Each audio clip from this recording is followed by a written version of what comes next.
네, 헤라님 어제 국민의힘 경선 후보 네 분의 토론회가 있었습니다. 혹시 보셨나요? 봤죠. 네. 이제 그 이야기를 좀 하려고 하는데 어제 이제 서로 많은 얘기들을 하셨어요. 근데 일단 첫 번째 요새 가장 많이 이야기가 되고 있는 한덕수 차출론에 대해서 재밌게 진행을 하시더라고요. OX 판을 이렇게 들고서 언짢다 O, 그렇지 않다 X 했는데 안철수 후보 혼자 언짢다 이걸 O를 하셨어요. 이제 설명을 들어보니까 언짢다는 표현보다는 사실 관세 협정이나 선거 관리에 신경 쓰셔야 된다. 좀 부적절하다. 이런 입장을 밝혔고 나머지 분들은 이재명을 이기기 위해서라면 가능하다. 이런 입장을 밝히셨어요. 어떻게 보셨나요? 그걸 보면서 안철수 후보가 정치인 DNA가 가장 없구나. 정치 고집이 셀수록 정치인 DNA가 없는데 고집이라는 게 꼭 올바르지 않은 거. 나쁜 쪽으로만 생각을 해요. 많은 분들이 고집 부린다 이럴 때. 근데 그게 아니라 인간적으로 보면 되게 올바른 것도 유연성이죠. 그렇죠? 경우에 따라서 그렇게 하지 않을 올바르지 않아도 경우에 따라서 필요하면 굽히고 해야 되거든. 말 맞죠. 관세 정책이나 지금 하던 일 해야 되는 거 맞지. 그게 올바른 거지. 하지만 만약에 필요하면 지금 너무 힘이 딸리니까 이재명한테 이기려면 다른 경우도 좀 생각을 할 수 있어야 되는데 너무 올바르게 살아야 된다는데 바를 정자에 너무 집중하고 집착하는 그게 고집이에요. 필요에 의해서는 좀 유연하게 유연하게 욕도 좀 먹을 줄 알아야 되는데 죽어도 욕을 못 먹고 올바라야 돼. 여기에 고집부려서. 그래서 이분의 정치 인생이 그렇게 험난한 거야. 욕 안 먹으려고 다 양보를 해갖고. 네.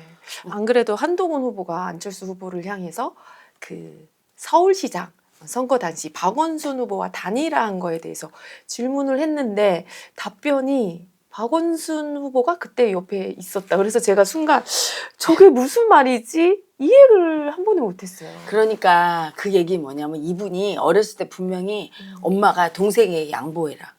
되게 착한 이미지잖아. 네. 나쁘면 안 된다.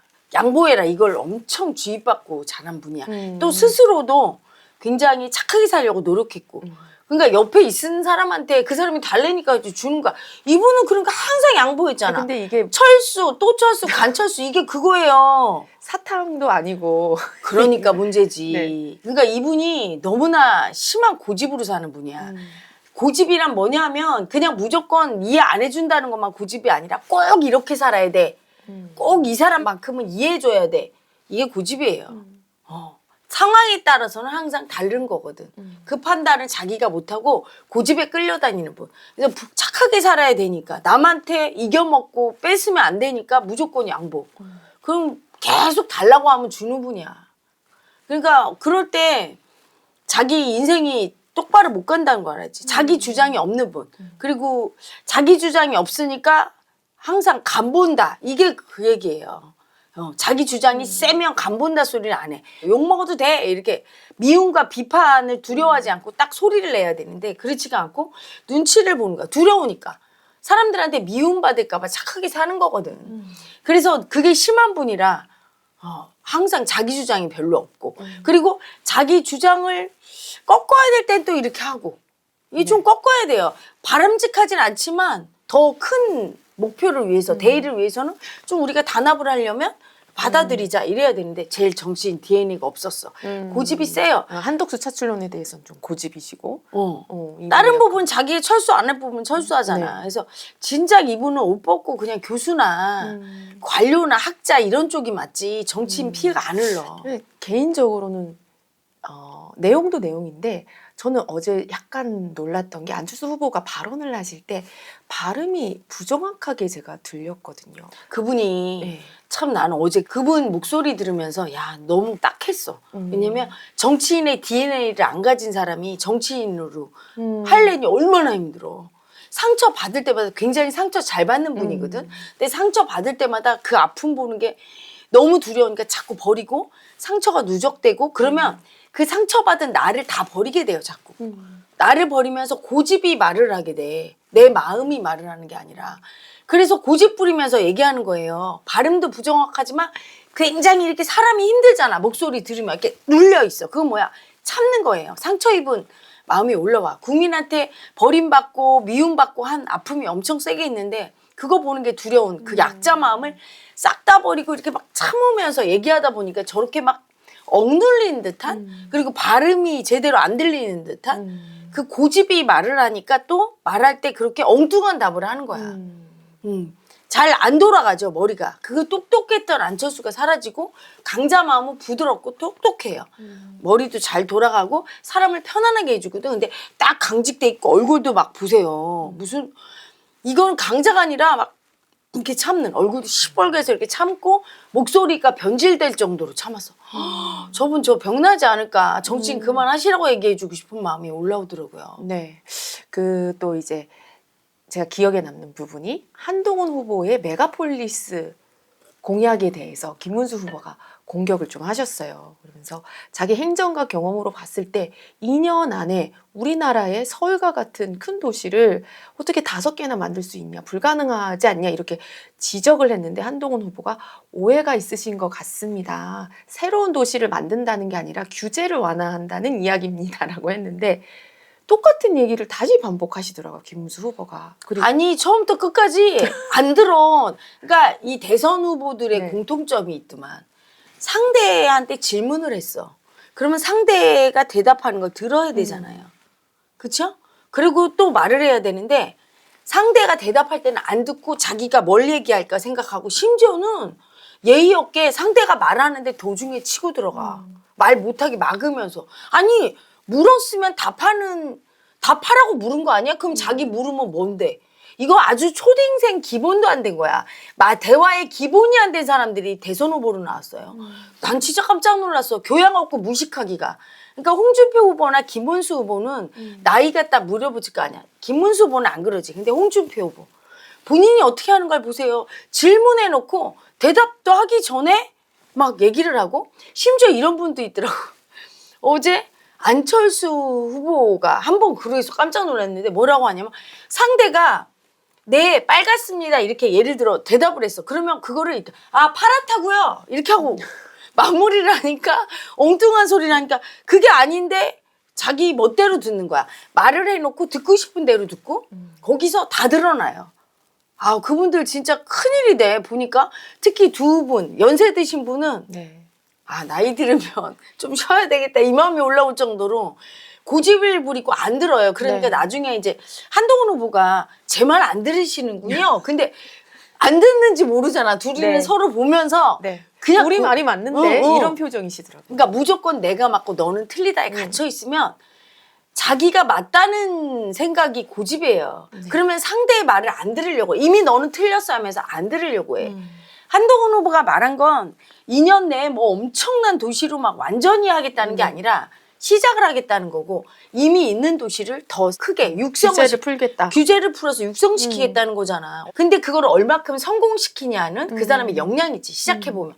근데 그걸 시작하면 서울에 지금 집중돼 있는 게 좀 지방으로 이게 분권시키려고 하는 의도거든. 그 의도를 듣고 그러면 육성할 때 2년 내에 어느 정도 될 것 같으냐 이렇게 들어가면서 규제를 푼다고 사람들이 와서 이렇게 어느 규제를 얼마큼 풀 거냐 뭐 이렇게 들어가야 되는데 그거 안 된다고 무조건. 허황되다. 무조건 안 된다고. 홍준표 시장님 어떻게 보시냐 이렇게 하면서 두 분이 허황됩니다 이렇게 얘기하시는데 그건 너무나 큰 부정성이에요. 그 부정성 어디서 오냐면 내가 무조건 맞고 너는 틀리다는 틀리다. 고집. 그게 너무 자기 마음밖에 없어. 무조건 내가 맞다고 하니까 남의 말을 안 들을 때 저런 사람들이 어떻게 대통령 후보로 나왔나. 이거 무슨 초등학교 반장 선거도 아니고 기본이 안 된 거죠. 그렇죠? 대화의 기본이. 근데 그 대화의 기본이 안 된 걸 국민들이 봤을 거예요. 내용이 중요한 게 아니지. 그리고 이념이나 좌파 우파 뭐 이런 게 중요한 것도 아니고 몇 선을 했느냐 이것가 중요한 게 아니에요. 기본이 돼 있어야지. 내 의견을 얘기했으면 상대방의 의견을 청취하려고 해야 되지. 고집 부리면서 무조건 내가 맞다고 밀어붙이는 그런 사람이 정책을 피면 어떻게 돼요. 윤 대통령도 그런 사람 중에 하나였던 거야. 의사단체랑 대화했다고 하는데 나중에 보니까 대화하지도 않았구만. 그냥 밀어붙였어 일방적으로. 그리고 의사단체에서 얘기하면 너는 이런 거지 하면서 자기 의견으로 듣고 이게 마음이 말을 하고 마음이 듣는 거거든요. 그래서 마음이 열려 있어야 내 마음으로 얘기를 해서 상대가 마음으로 얘기할 때 그걸 듣고 조율이 되는데 소통이 되는데 마음을 안 쓰고 무조건 내가 맞아 이렇게 고집으로 집착으로 얘기하는 사람은 상대 말을 또 안 들어. 넌 틀렸다고 이미 생각하니까. 그래 이 소통이 어떻게 되겠어요? 서로 고집 부리다 싸움이나 나지. 어제 그걸 보면서 야 심각하다. 무슨 경로당 두 노인 보는 줄 알았어요. 특히 막 그 똑같은 얘기를 계속 반복할 때. 네.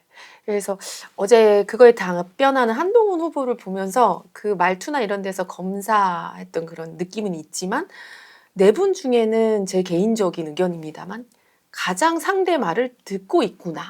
이 흐름을 보고 있구나. 근데 두 분이 안 받아주니까 포기하네. 이런 느낌을 좀 받았습니다. 넷 중에 마음을 좀 가장 잘 아니까 제일 머리가 좋아.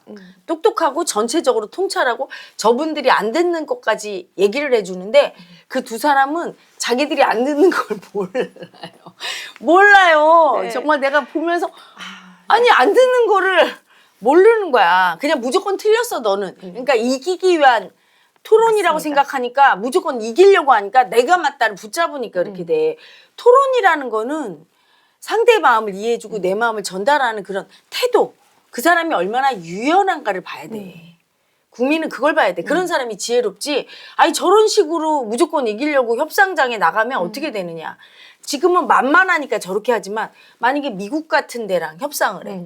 그렇게 또 너무 강자한테 가면 이렇게 고집이 센 사람은 무조건 절절매고 상대가 맞다고 하면서 내가 납작 엎드려.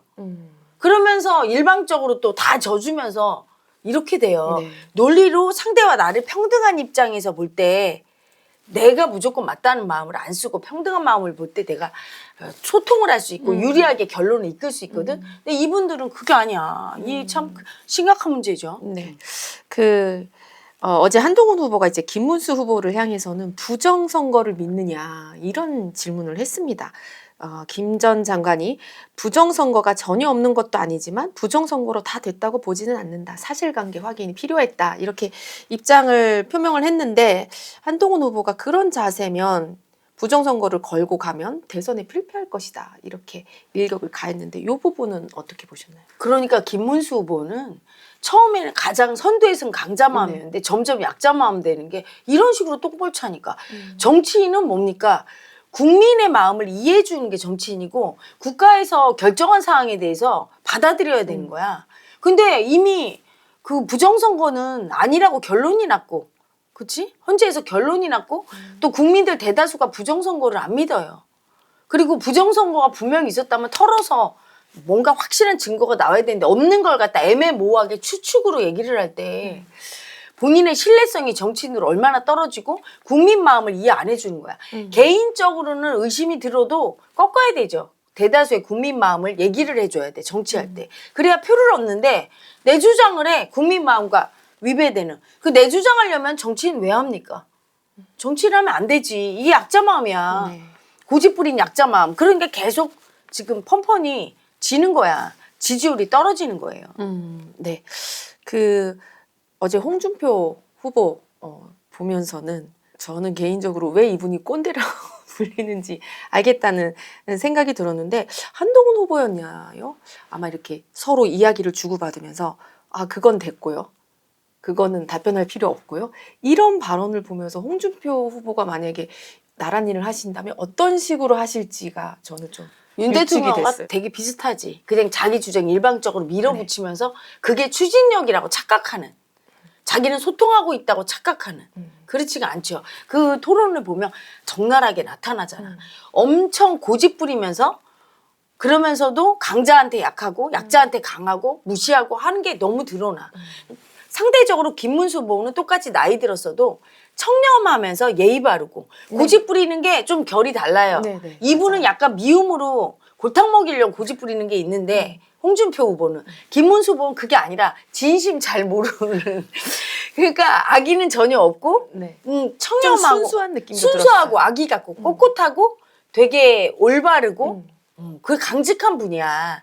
하지만 전혀 악의가 없고 어떤 부분은 강자 마음도 있어요. 근데 약간 비열하고 야비해 보이는 부분이 있고 홍준표 후보는 왜냐하면 속으로 딴 마음이 있는 게 보여. 김문수 후보는 속에 딴 마음이 없어. 그냥 이해 안 돼서 안 된다고 하는 거지. 그리고 순수하고 악의 같은 면이 보이고 그래서 고집이 달라. 그리고 김문수 후보는 보기랑 다르게 권위적이지가 않아. 네, 저도 그런 부분 아, 느꼈어요. 권위적이지 않아요. 그분은 그게 강점이야. 그래서 아랫사람 얘기도 잘 들어주고 논리적으로만 이해를 시켜주면 아마 사석에서 한동훈 후보가 이해를 또 시키면서 오랫동안 얘기하면 아 그렇습니까 이렇게 이해할 네. 뿐이고 홍준표 후보는 자기 고집이 강해서 아무리 이해시키려고 해도 안 들을 사람이거든. 내가 이겨먹으려고 아랫사람 무시하고 아래 두려고 하고 그리고 미움이 세서 고집 부리면서 미운 사람 얘기는 절대 안 들으려고 하고 좀 그런 분이 결이 다르죠, 그렇죠? 어제 그 마지막이었죠. 그 마지막으로 국민과 당원분들께 한 말씀씩 하라고 이렇게 했을 때 홍준표 후보가 한 말이 제일 기억에 남는 게 제가 이제 마지막 도전이다. 좀 지지를 해주십시오 이렇게 얘기를 하는데 이해가 되면서도 대통령 후보의 발언으로 저게 개인적인 소망이잖아요. 자기의 마지막 이거를 좀 도와주십시오 이렇게 얘기를 하는데 그거보단 자기의 그 포부나 자기가 줄 수 있는 것들 이런 거를 발언하셨으면 더 좋았겠다라는 생각이 엄청난 들었어요. 약자 마음이지. 국어라는 약자 마음이 있어요. 안에 죄송하지만 좀 거짓의 마음이 있어요. 한 푼 줍시오. 그게 자기도 모르게 대화할 때 다 나와요. 국민들이 그걸 보고 있는 거야. 저는 이러이러한 강점이 있고 이렇게 하겠습니다. 저를 믿어주십시오. 이렇게 해야 되는데 그게 아니라 너무 간절한 거야 저분이. 네. 간절하면 약자 마음이 올라오는데 그때 어떤 약자가 올라오냐. 국어라는 약자. 이재명 대표와 결이 좀 비슷한 부분이야. 그거 뭐냐면 이재명 대표도 그게 막 울면서 국민한테 이렇게 담화하고 할 때 매달리는 살려달라고 매달리는 약자가 나오는데 똑같이 막 국어라는 약자가 나와서 보기가 별로 안 좋았죠. 그게 약자의 수치인데 그 부분이. 그리고 이제 어제 그 가장 정치인 DNA가 있고 고집부린 안철수 후보를 보면서 딱 했어. 아유 이번을 계기로 은퇴하시고 차라리 안랩을 하고 그냥 네. 과학자로 살면 어떨까. 오히려 이렇게 베풀고 주는 약자를 위해주는 그런 행보를 하시면 더 좋을 것 같다는 생각이 들었고 제가 어제 우연히 안철수 후보의 아주 어릴 적 사진을 인터넷에서 봤는데 더 외람단 말씀일 수도 있지만 너무 귀엽게 생기신 거예요. 너무 착하고 귀여운 애기 마음. 그 애기 마음 쓰시는 일을 하면 진짜 더 나 정치권에 않을까. 와서 사람 배렸어. 왜냐면 정치권은 검투사 본능이 있어요. 그 DNA가. 나머지 3명은 있어요. 날카로운 살기가. 근데 안철수 후보는 없는 거야. 근데 살아남으려고 버티니까 목소리까지 변하고 그렇게 된 거죠. 그리고 이제 한동훈 후보는 약간 물 만난 고기? 검투사 본능을 정치인으로 쓰고 있으니까. 네. 그러면 단도직입적으로 어제 사자 토론의 승자는 한동훈 후보지. 제일 안 된 분은 안철수. 안철수. 그리고 나머지 두 분은 너무 고집부리기 때문에 그것 때문에 오히려 경륜이 있고 여유 있고 넉넉한 네. 김문수 후보도 그런 건 있더라고. 홍준표 후보도 그런 투근한. 그거는 강점인데 그게 노인처럼 보이잖아. 고집부려 버리니까. 오히려 올드한 노인이 됐어.